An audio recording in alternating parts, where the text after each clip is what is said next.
الحمد للہ رب العالمین والعاقبۃ للمتقین والصلاة والسلام علی سید الانبیاء والمرسلین وعلی آلہ واصحابہ اجمعین۔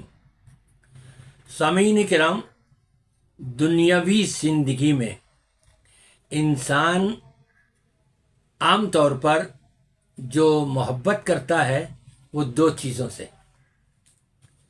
اور دو چیزیں کیا ہیں؟ ایک مال اور ایک اولاد۔ اسی لیے رب تبارک و تعالی نے اپنے کلام پاک میں ارشاد فرمایا ہے، انما اموالکم و اولادکم فتنہ، تمہارا مال بھی اور تمہاری اولاد بھی فتنہ ہے۔ کہتے ہیں نا، چمڑی جائے دمڑی نہ جائے۔ انسان اپنے خون پسینہ کر لے گا، بھاگ دوڑ کر لے گا، پیسہ مل جائے، کہیں سے کسی طرح سے پیسہ جمع ہو جائے، میری جیب بھر جائے۔ یہ صرف عام لوگوں کی بات نہیں ہے، بلکہ یہ خاص لوگوں میں بھی یہ چیزیں پائی جاتی ہیں۔ اور وہ کیسے؟ یہ دور وہ دور چل رہا ہے جس کے بارے میں نبی پاک صلی اللہ علیہ وسلم نے آج سے تقریباً 1500 سال پہلے اطلاع فرما دی تھی۔ فَسَتَكُونُ فِتَنٌ كَقِطَعِ اللَّيْلِ الْمُظْلِمِ، ان قریب فتنوں پر فتنے بپا ہوں گے، اور کیفیت یہ ہوگی جس طرح سے سورج غروب ہونے کے بعد جیسے ہی وقت گزرتا رہتا ہے، اندھیرا بھی اسی طرح سے چھاتا رہتا ہے۔ فرمایا پیدر پہ مسلسل اسی طرح سے جب فتنوں کا آغاز ہوگا تو پیدر پہ مسلسل یہ فتنے بڑھتے ہی رہیں گے، اور پھر کیفیت یہاں تک ہو جائے گی، یصبح الرجل مؤمنا ویمسی کافرا، اگر کسی نے صبح ایمان کی حالت میں گزاری ہے، شام ہوتے تک کافر ہو جائے گا، اور اگر شام ایمان کی حالت میں گزاری ہے، صبح ہوتے تک کافر ہو جائے گا۔ وجہ کیا ہے؟ یبیع دینہ بعرض من الدنیا، دنیاوی مال و متاع، دنیاوی غرض و غایت کے پیش نظر یہ اپنے دین کو بھی داؤں پر لگا دے گا۔ آج وہ چیز ہم کو زیادہ تر ملاؤں میں نظر آ رہی ہے، نام نہاد مفتی، نام نہاد ملا۔ ڈاکٹر ذاکر نائک صاحب آئے یا آنے کا بھی اعلان ہی ہوا تھا، ان کو اپنی دکانداری ختم ہوتی ہوئی نظر آنے لگی کہ ڈاکٹر ذاکر نائک آئے گا، وہ تو قرآن ہی پیش کرے گا، نبی کا فرمان پیش کرے گا۔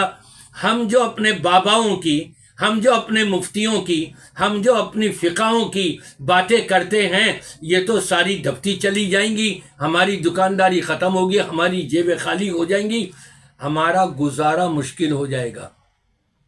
یہ دیوبندیوں میں بھی آپ کو ملے گا، بریلویوں میں بھی آپ کو ملے گا، شیعوں میں بھی آپ کو ملے گا، لیکن اللہ کے فضل و کرم سے اہل حدیثوں میں یہ چیز نہیں ملے گی، کیونکہ اہل حدیثوں کا منہج، ان کا منشور کیا ہے؟ قرآن اور حدیث، اطیعوا اللہ و اطیعوا الرسول، اللہ کی اور اس کے رسول کی اطاعت کرو۔ فَإِن تَنَازَعْتُمْ فِي شَيْءٍ فَرُدُّوهُ إِلَى اللَّهِ وَالرَّسُولِ، اگر تمہارے درمیان کسی مسئلے میں اختلاف رائے ہو جائے تو تم اس کو اللہ اور اس کے رسول کی طرف لوٹا دو، یہ اللہ نے قرآن پاک میں حکم دیا ہے۔ لیکن مفتی طارق مسعود صاحب بھی یہ کہتے ہوئے شرمائے نہیں، حیا نہیں آئی ان کو کہ ایک دو روایتیں تو ہیں صحیح روایتیں، لیکن فقہ حنفیہ کے اندر منسوخ ہیں، جو 150 سال کے بعد نبی پاک صلی اللہ علیہ وسلم کی اس دنیا سے جانے کے تقریباً 150 سال کے بعد آغاز ہوا، اس نے آ کر کے منسوخ کیا، اور مفتی طارق مسعود صاحب اپنی دکانداری بند ہوتے ہوئے دیکھتے ہوئے پھر ڈاکٹر ذاکر نائک کے بارے میں یہ بھی کہنے پر مجبور ہو گئے کہ بھئی مسئلے مسائل تو پھر وہ مفتی نہیں ہیں، وہ تو ایک ڈاکٹر ہیں۔ اور پھر اسی طرح سے الیاس گمن صاحب نے تو برملا کہہ دیا کہ جی وہ تو ڈاکٹر ہے، پیشاب ٹیسٹ کرانا ہو تو ٹیسٹ میں رکھ کر کے لے جا کے ان کو پیش کرو، مسئلے مسائل پوچھنے ہو تو ہمارے پاس آؤ۔ جو یہ کہتے ہیں کہ اگر قرآن پاک کی آیت آ جائے اور ہمارا مجتہد اس کے خلاف فیصلہ دے رہا ہو تو آیت کو چھوڑ دیں گے اور اپنے مجتہد کی بات پر عمل کریں گے. دلیل کیا دیتے ہیں کہ یہ آیت اس کو بھی معلوم تھی.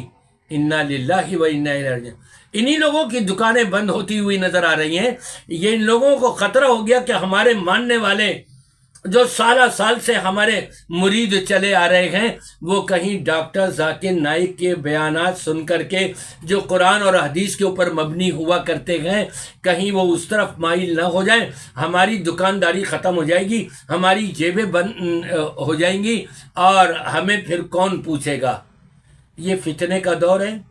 یہ ملاؤں نے بھی دین کو بیچنا شروع کر دیا ہے اور قرآن اور حدیث کو چھوڑ کر اور اپنے باباؤں, اپنے بزرگوں, اپنے اماموں اور اپنے پیروں کے پیچھے دوڑ لگائی ہوئی ہے. میں تو یہی دعا کروں گا کہ اللہ تبارک و تعالی ان سب کو ہدایت عطا فرمائے.